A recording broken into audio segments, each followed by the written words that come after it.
আসসালামু আলাইকুম। আজ আমি রান্না করে দেখাচ্ছি পাঁচমিশালি সবজি। এই সবজিটা রান্না করে খেতে অসাধারণ মজা হয় এবং রুটি পরোটা সব কিছু দিয়ে খেতে অসাধারণ লাগে। আসুন দেখে নিই কীভাবে 5 রকমের সবজিটা রান্না করেছি। আমি আগে থেকে ধুয়ে রেখে সবজিগুলোকে পরিষ্কার করে কেটে নিয়েছি। আপনারা দেখতে পাচ্ছেন আমি কিছু গোটা রসুন এবং গোটা কাঁচামরিচ নিয়েছি। বিভিন্ন রকমের সবজি এখানে নিয়েছি। একটা প্যানে আমি তেল বসিয়ে দিয়েছি। তেলটা গরম হয়ে গেলে আমি ফোড়নের জন্য দিচ্ছি 5 ফোড়ন। এই 5 ফোড়নটা দেওয়ার অবশ্যই চেষ্টা করবেন, এতে ফ্লেভারটা অনেক সুন্দর আসে। তারপরে দিলাম 2টা তেজপাতা।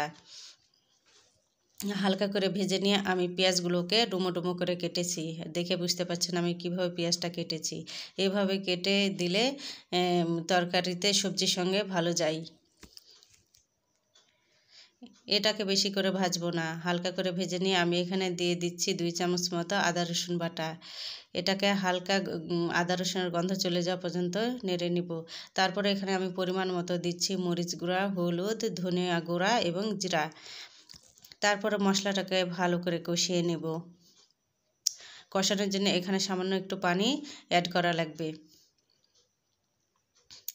মশলাটা আমার কষানো হয়ে গেছে। আমি প্রথমে গাজরটা অনেক শক্ত হয়ে থাকে, সেজন্যে আমি গাজরটা দিয়ে হালকা করে কষিয়ে নেব। ধাপে ধাপে সবজিগুলো দিয়ে কষালে টেস্টটা বেশি হয়। তারপরে এখানে দিয়ে দিচ্ছি সিম। এই সিমটাকে আমি হালকা করে কষিয়ে নেব।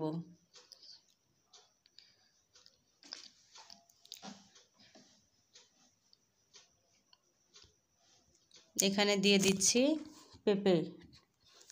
পেঁপের টুকরোগুলো দিয়ে এখন আবারও কিছুক্ষণ কষিয়ে নেব। তারপরে বাদবাকি সবজিগুলো দিয়ে দিলাম। এখন ভালো করে নেড়েচেড়ে মশলাগুলো মাখিয়ে নেব। আর ইম্পর্টেন্ট হচ্ছে ভালো করে এই সবজিগুলোকে কষিয়ে নিতে হবে। আপনারা লক্ষ্য করেছেন আমি কোনো লবণ অ্যাড করি নাই, আমি পরিমাণ বুঝে লবণ পরে অ্যাড করেছি।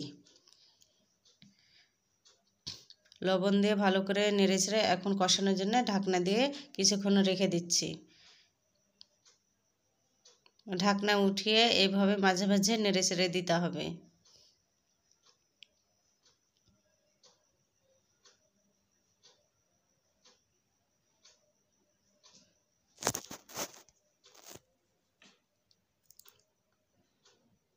আপনারা দেখে বুঝতে পারছেন সবজিটা কত সুন্দর লাগছে আর কতটা লোভনীয় হবে। কষানো আমার হয়ে গেছে। এখন আমি এখানে দিয়ে দিচ্ছি পরিমাণ মতো পানি। যেহেতু গাজর অনেক শক্ত জিনিস, পেঁপে এগুলো সিদ্ধ হতে পানি লাগবে।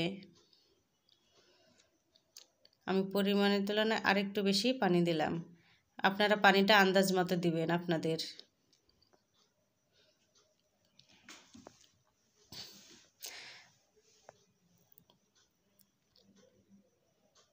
এখন আমি বলক আসা পর্যন্ত ঢাকনা দিয়ে ঢেকে রাখবো।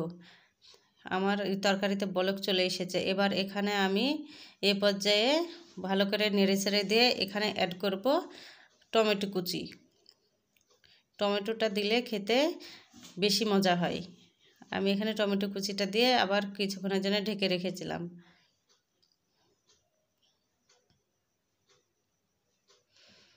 তারপরে নেড়ে দিলাম। আর নামানোর আগে আমি এখানে দিচ্ছি ধনেপাতা।